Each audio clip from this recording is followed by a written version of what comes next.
အားလုံးပဲမင်္ဂလာပါဒီတစ်ခေါက်တော့ဒီမှာတစ်ခေါက်ကနော်အင်ဂျင်ခွဲပြထားတဲ့2025 modified ဘိန်းလေးရနော်ဒီဘိန်းလေးကဒါအင်ဂျင်နဲ့ရေဝင်သွားတော့နော်ကျွန်တော်တို့ဒါခွဲစီးလိုက်တယ်ဒီဘက်တစ်ချက်ပြလိုက်တော့အကုန်လုံးစီးထားပြီနော်စီးလိုက်ပြန်လုံးလုံးလုံးပြီးဂီယာဘောက်တက်စင်ပုံလေးပြပေးမယ်နော်တော့ဂီယာဘောက်ဘယ်လိုတက်သလဲဆိုတော့နော်တော့ဂီယာဘောက်တက်စင်ပုံလေးပြပေးမယ်ကျွန်တော်လည်းကလစ်တွေပါနော်ဒီကောင်လည်းကလစ်တွေနဲ့ဒီကောင်ကဂီယာဘောက်ပိုင်းဖြစ်တာမဟုတ်တဲ့အတွက်ကျွန်တော်ဒါတွေမဖြုတ်တော့ဘူးနော်အဲ့ဒါကောင်လေးဘယ်လိုတက်မလဲဆိုတော့တစ်ချက်ပြမယ်နော်အောင်လေးတက်မယ်ဆိုရင်ဒီမှာ number 1 ပင်နေ1 ပင်နေတက်မယ်နော်အဲ့ချိန်မှာဒီမှာဘုတ်ကွင်းလေးပါမယ်နော်ဘုတ်ကွင်းလေးရင်တက်မယ်ပြီးရင်1 ပင်နေလေးတက်မယ်နော်1 ပင်နေကဒီလိုကုန်းလေးနေထားမှတက်ရမယ်နော်အချိုက်နေထာ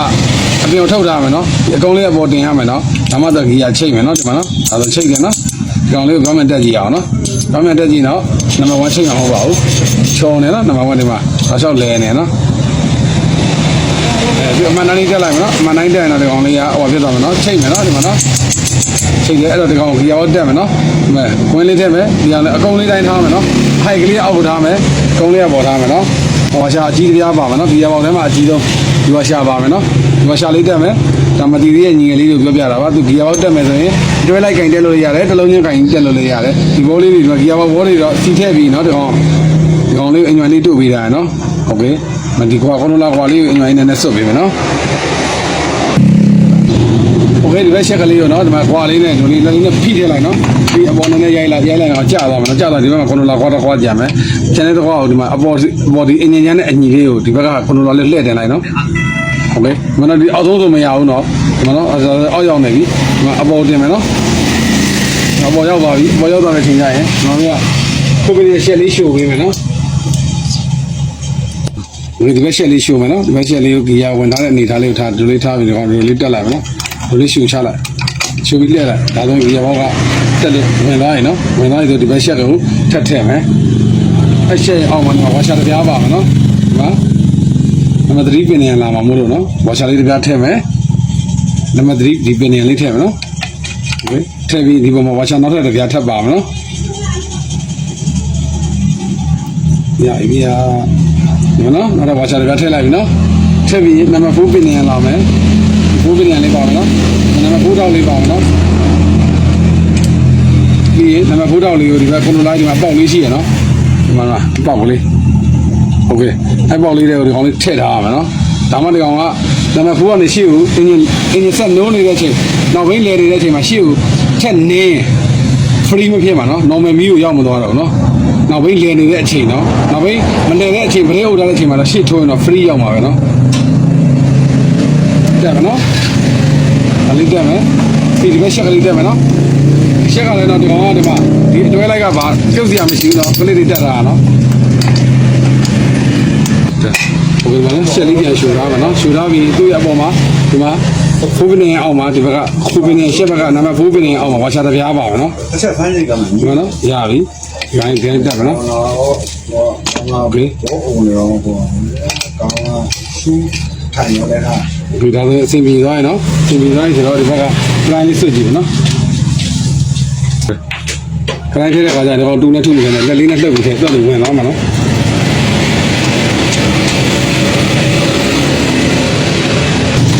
ဖိတယ်လိုက်နော်ဖိတယ်လို့ဝင်သွားပြီခုနတည်းကဒီတစ်ခွက်ရောက်ပြီဆိုရင်ဒီကောင်ရပြီနော်ခရိုင်းလေးကိုလှည့်ကြည့်မယ်ဝင်လေနော်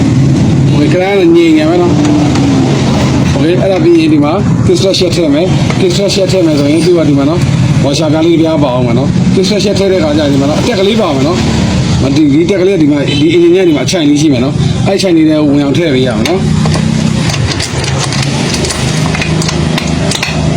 ်ထည့်လိုက်နော်ထည့်ပြီးအပေါ်ဝါရှာကလေးထည့်မယ်နော်ဒါဆိုဂီယာဘောက်အပိုင်းကတော့အကုန်လုံးလို့ပြီးသွားပြီနော်ဒီကောင် gasket တက်မယ်တက်ပြီးနှစ်ချမ်းသက်အုပ်မယ်နော်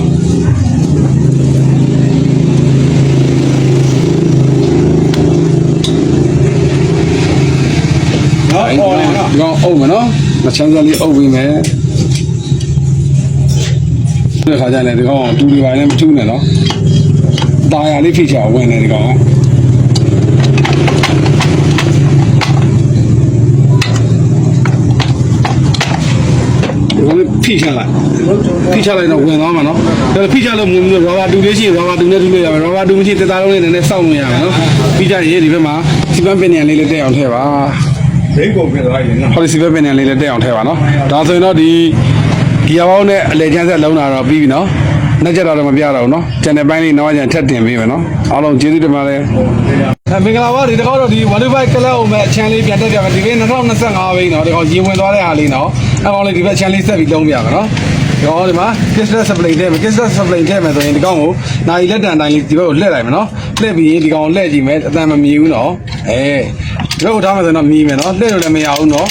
ဟုတ်ပြီအဲ့တော့ဒီကောင်ဒီဘက်ကိုနိုင်လက်တန်တိုင်းလှည့်မယ်လှည့်ပြီးရင်ဒီကောင်လေးတက်မယ်နော်တော့တက်တဲ့ခါကျရင်ဒီကိအားလေးတက်တဲ့ခါကျရင်ဒီမှာဒီတိတ်လေးနဲ့စိတ်လောက်ချန်ထားမယ်နော်ဒီမှာအားလေးချန်ထားမယ်နော်ဒီမှာဒီကောင်ဂျာလေးချန်ထားမယ်ပြီးကြရင်စစ်တီလေးပဲပလာချုံလေးပဲတပူးလေးနဲ့ဆွဲလိုက်နော်ဆွဲပြီးဒီဘက်ကသားလေးထည့်လိုက်နော်ပြီးလူလေးထည့်လိုက်ဒါဆိုရင်ကိကလွတ်သွားရင်နော်ချိန်ပြီးသားဖြစ်သွားရင်နော်ဒီမှာလွတ်သွားရင်နော်โอเคနော်โอเคဒီမှာကလေးလေးထည့်ပြီနော်โอเคမနော်ဒီကလေးထည့်မယ်နော်ဒီကလေးလေးနော်ဒီကလေးလေးကဒီကောင်တော့နှစ်ခုပါမယ်နော်ကလေးကတော့မသိကြည့်လိုက်ဒီဝိုင်းပေါက်လေးပါတယ်ခိုးပနေအောင်တက်မယ်ဒီကောင်ကကြတော့ကစ်တန်အောင်တက်မယ်နော်ဒီကောင်အဟာလေးပဲပါမယ်နော်ပေါက်မပါဘူးနော်ကလေးပလာလေးနဲ့ထည့်လိုက်ရတယ်ပေါ့တီလေးနဲ့ရိုက်ချလိုက်ရနော်ကလေးလေးကိုကြောက်အောင်ထည့်မကြဒီကောင်ကြီးထွက်လာမှာနော်ရပြီဒါဆိုရင်ရပြီဒီကောင်ခိုးပနေမှာတက်ရမယ်နော်အဲ့ဒါပြီးရင်ဒီရန်ချက်ထည့်မယ်နော်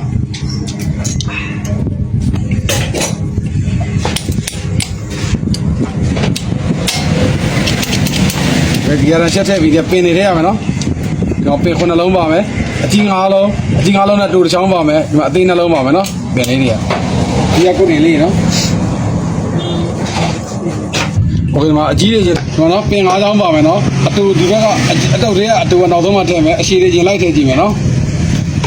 အတူထည့်လိုက်ရင်ထောက်အခတ်တယ်နော်အပေါက်အကျယ်တဲ့ဝင်သွားရင်ဒီကောင်ကထွက်မလာတော့ထောက်အခတ်တယ်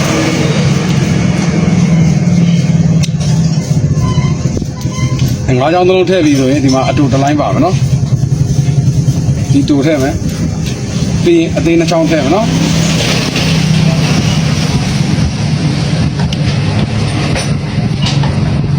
ပြီးကိုလိုလာကျဲလာမယ်နော်ဒီကျဲလေးထည့်မယ်နော်ဒီကျဲလေးကဒီမှာသူ့ရဲ့နက်အဟိုက်လေးတိုင်းထည့်ရမယ်နော်ဒီကောင်လေးဒီအဝိုက်လေးတိုင်းသွားမယ်နော်အဝိုက်လေးတိုင်းမသွားရင်လည်းဒီနက်ဘောက်ကတဲ့မှာမဟုတ်ပါဘူးဒီမှာထည့်ပြမယ်နော်ဒါအမားလေးထည့်ပြမယ်ဒီမှာအမားတိုင်းထည့်ရင်နဲ့ချက်လို့မရဘူးเนาะဒီကောင်ကအမားတိုင်းပြန်ထည့်မယ်ဒီကောင်ဘက်လေးလှည့်မယ်เนาะညာเนาะကောင်လေးကြက်မယ်เนาะခဏကြက်ဆိုဖာပြီးကောင်လေးကြက်မယ်เนาะတစ်နေ့ဒီနေ့ကတိလေးကြက်เนาะကြက်ပြုတ်သွားလဲဂီယာတို့ကတော့ဆင်မပြေတာတွေဖြစ်သွားမှာเนาะဟောဂီယာလှည့်ကြည့်မယ်เนาะ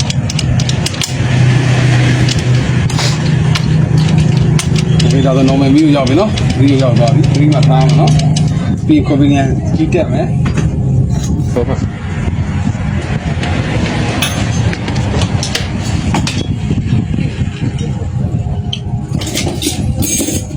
ကလေးလေးတက်မယ်เนาะ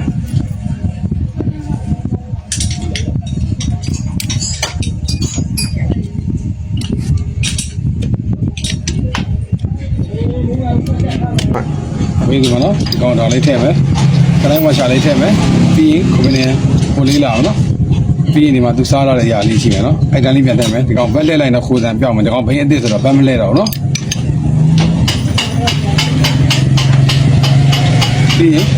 ကလပ်ပြားထည့်မယ်နော်ဒီတော့ကလပ်တံများထည့်မယ်နော်ကလပ်တံများထည့်ရင်ဒီမှာပြည့်ကြည့်လိုက်ကလပ်တံများနှစ်ပြားပါမယ်နော်ဒီကောင်အပေါက်ကျင်လေးကပါမယ်နော်ဒီကောင်အပေါက်နည်းနည်းကျင်းမယ်နော်ဒီကျဲတဲ့ဟာကိုဒီမှာအောက်မှာထားမယ်နော်ဒီကျင်းတဲ့ဟာတော့အပေါ်လာမယ်နော်ပြီးပေါ်ဆက်မယ်နော်ပေါ်ဆက်ပြီးကလပ်ပြားထည့်မယ်ဟုတ်တယ်ကျော်ကဲကလပ်ပြားမထည့်ပြန်ပါဒီကောင်အင်္ဂလိပ်လေးထည့်မယ်နော်ပြီးကလပ်ပြားထည့်မယ်နော်ကလပ်ပြားလည်းအရင်စော့မယ်နော်ပြီးဒီဘောအရင်လောင်းမယ်ဒီဟောလာမနော်ဒီဘောအရင်ထက်လောင်းမယ်နော်ဒီဘောလည်းတော့လက်ကဘောလောက်ဒီလာโอเคပြီးဒီဘောလည်းအရင်လောင်းမယ်နော်လောင်းပြီးခဏစပလင်ထည့်ရအောင်နော်ကလပ်ပြားလေးကိုဖီးလို့အောင်ထည့်ပေးရတယ်နော်ဒီကောင်လေးကခဏနင်းနေပါလားဒီကြားလေးကဖရီးလေးချက်ဒီစပလင်လေးကစလိုချက်အနေထားမှာဒီကထုတ်တာအနေထားမှာဒီကောင်လေးကဖရီးလေးဖြစ်နေမှာနော်စလိုချက်အနေထားတော့ဒီပါဆိုရင်ဒီကောင်လေးကပြေးပြီးတော့ကလပ်ကပြေးချိတဲ့အခါမှာဒီကောင်ဒီကစပြီးအလုံးလုံးမှာနော် ဒါလေးပြီးရင်ဘောလေးအုပ်နော်ပေါ်တိုင်ပါလေးနော်ထည့်မယ်ဒီမှာဆက်ပလိန်ရှိမယ်ဒီအတက်ရှိမယ်အတက်အောင်ထည့်မယ်နော်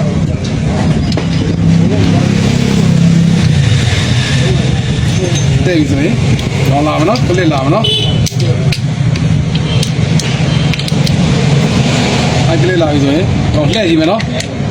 တစ်ဖက်ကိုလဲရမယ်နော်ဖက်ပြန်တော့ချိတ်ရမယ်နော်ချိတ်ကိုလဲရမယ်နောက်ပြန်လဲရင်ညှိရမယ်နော်ဒါဆိုညှိတယ်နော်ဒါပဲအဆင်ပြေတယ်နော်အဆင်ပြေတော့ဒီကောင်တက်မယ်နော်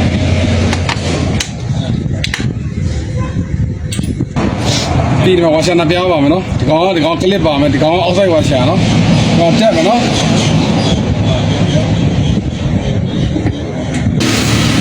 ဒီမှာဒီကလေးလေးတက်ဒီမှာကလေးဝါရှာလေးတက်ပြီးတယ်ဒီမှာနော်ဒီမှာဒီဝါရှာနော်အောက်ဆိုင်ဆိုတာလေးကိုပြင်ထုတ်မယ်နော်အောက်ဆိုင်ဆိုတာကိုအထည့်ထားလို့မရအောင်နော်ပြင်ထုတ်တာနော်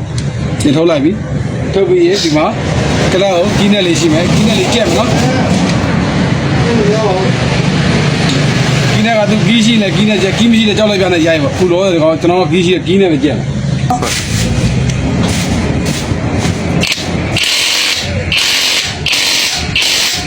ဒီကြီးလေးပေါ်လာနေအဆင်ပြေတာပေါ့ဗျာဒီ net တွေရိုက်မကြည့်ရဘူး net တွေလည်းရုပ်ဆိုးပန်းဆိုးမဖြစ်တော့တာအဲ့ဒါပြီးဒီကလေးလေးကောက်ပါမယ်နော်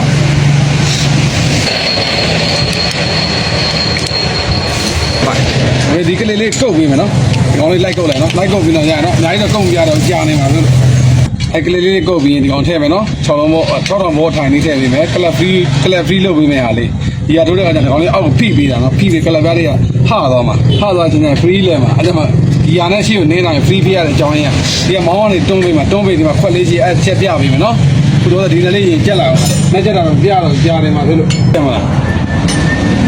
လိုင်းပေါ်မှာအကုန်လုံးရှာလို့ပြလို့ရအောင်ဒါခါလေးတင်ပေးရတာနောက်ဆုံးတုံးကြတဲ့ခါတက်ရိုက်တော့ချိန်တယ်โอเคမနော်ဒီကောင်ဒီနေ့လေးအဆုံးထိကြက်နော်အဆုံးထိကြက်ဟဲ့ကြက်ပြီးရေဒီမှာ6မိုးလေးထည့်ပြီးမယ်နော်ဒီ6မိုးလေးထည့်မယ်နော်ကောင်းလေးတဲ့စီလေးနဲ့ထည့်တာနော်စီလေးလေးပဲထည့်ပြီးဒီကောင်ရဲ့6မိုးထိုင်လေးဂျုံနေရတိုင်းလေးထည့်မယ်နော်ကလပ်ဖရီးလုပ်မယ်မောင်းတိုင်းလေးထည့်မယ်အဲ့မောင်းတိုင်းလေးထည့်တစ်ချက်တော့ကြီးရမယ်ဒီလေးလူကဒီဘက်လာโอเคအဲဒီချိန်မှာဆိုရင်ဒီကောင်ကဘာလုပ်ရမလဲဒီမှာနော်ဒီကောင်လေးကိုဒီနက်ကလေးအပေါင်းပုံစံလေးတက်ထားလိုက်အင်ဂျင်ညက်ဒီအင်ဂျင်နဲ့ယူလိုက်နော်အပေါင်းပုံလေးဒီလိုအပေါင်းပုံစံလေးယူပြီးရင်ကျွန်တော်တို့ဒီမှာကလပ်ဒီထားမဲ့ဒီခွက်ကလေးကသူ့ရဲ့အနေထားဒေါင်းလောက်မှရှိရမှာဒီနက်ကလေးကဒီအပေါ်ဒေါင်းနားလောက်မှရှိရမှာနော်ကောင်လေးအပေါင်းပုံစံယူရမှာနော်အပေါင်းပုံစံလေးယူလိုက်ယူပြီးဒီမှာဒီမောင်းလေးချိန်လိုက်ဒါဆိုရရနော်ဒီလိုမျိုးကြီးတအားဝေးနေကြတော့သူကကလပ်ဖရီးတွေပဲမရမှာစိုးရင်ရနော်ဒီလိုတအားကြီးဝေးမထားအောင်နော်သူဒီမှာဒီတညီလေးတိုင်းထားမှာနော်ဒီတိုင်းလေးဒီကောင်အပေါင်းလက္ခဏာတိုင်းကြည့်မယ်ဒီမှာဒီနဲ့လေးလုံးကိုအပေါင်းလက္ခဏာတိုင်းကြည့်မယ်အပေါင်းလက္ခဏာတိုင်းညီသွားပြီဆိုရင်ဒီမှာဒီနဲ့ရဲ့ခေါင်းပေါ်တက်လောက်ကိုဒီအဟိုက်လေးဖြတ်တယ်နော်အဲ့ဒါမှဒီကောင်ဆိုင်ကကလပ်ဖရီးရမှာနော်ကလပ်ဖုန်းလေးပြီးဟုတ်ပါโอเคဒီမှာဒီ6လုံးနဲ့3လုံးမိုးအထိုင်လေးကဒီကောင်လေးနဲ့တော့ထိန်းမှာနော်တော့ထိန်းတဲ့ခါကျရင်ကျွန်တော်တို့ဂီယာထိုးတဲ့ခါကျဒီမောင်းလေးကတော့ဒီလိုကစားပြီးမှာအဲ့လိုကစားတဲ့ခါကျဒီတဲ့ဘောလေးတွေဝင်နေမှာဒီအပေါ်ကြော်လာမှာဆိုတော့ကလပ်ကိုအောက်ညှစ်ပေးလိုက်မှာညှစ်ပေးရင်ဒီကောင် free ဖြစ်မှာအဲ့ဒီမှာဂီယာတစ်ချက်နဲ့တစ်ချက်ကြားမှာကျွန်တော်တို့ကလပ်ဘိန်းနေဆိုကလပ်ဆွဲပြီးတော့ဂီယာထိုးတာဒီကောင်ကျတော့အော်တိုကလပ်တွေဖြစ်သွားတယ်အော်တိုကလပ်ဆို6လောက်နင်းတာနဲ့တစ်ခါတည်းဒီကောင်ကဒီမှာဒီလိုလုပ်လိုက်တာနဲ့ဒီဘောတန်လေဒီပေါ်ပြေးတက်သွားမှာပြေးတိုင်ကလပ်အောင်အောက်ကျွံသွားမှာကျွံတဲ့ချိန်မှာ free ဖြစ်သွားမှာအဲ့ဒါမှနောက်ကဂီယာကွန်ထရိုလာ line နဲ့ချိတ်ပေးမှာတစ်ခုနဲ့တစ်ခုချိတ်ဆက်ထားတာသူကနော်ဒီကောင်နဲ့အော်တိုကလပ်တွေပေါ့အဖုန်းလေးဖုန်းမယ်နော်ဒီမှာဖုန်းလေးဖုန်းဖို့တော့ဒီမှာဒီနားမှာဖုန်းတစ်ခုပါမယ်ဒီဘက်မှာဖုန်းတစ်ခုပါမယ်နော်ဟုတ်ပြီအဲ့ဖုန်းတစ်ခုတက်မယ်တက်ပြီးရင်ကျွန်တော် gasket ထည့်မယ်နော်ဟုတ်ကဲ့မနက်ကလောက်ကြက်လေးတက်မယ်နော်ကလောင်ကြက်တက်ပြီးဒီမှာကလောင်ဖုန်းမယ်နော်ကလောင်ဖုန်းတဲ့ခါမှာကလောင်ကိုဘယ်လိုကင်ထားမလဲဒီလိုလေးကင်မယ်ကင်ဒီဘက်ကရှက်ထည့်မယ်နော်ဒီဘက်ရှက်လေးကိုထည့်မယ်ထည့်ပြီးတော့ဒီဘက်လေးရှက်လေးထိန်းလိုက်ဒီရှက်လေးတူချမယ်နော်ဒါဆိုတော့ထည့်လို့လွယ်နော်ဒီမှာကောင်လေးဖိထားမယ်နော်ဖိထားပြီးဒီဘက်လေးဒါဆိုဝင်သွားနော်โอเคဒါဆိုလွယ်နော်ဒါအလွယ်ဆုံးဒီပဲဒီနယ်လေးချက်တာတော့မပြတော့နော်ကျန်တဲ့ဘိုင်းလေးနော်ကျန်ဆက်မျောကြပါ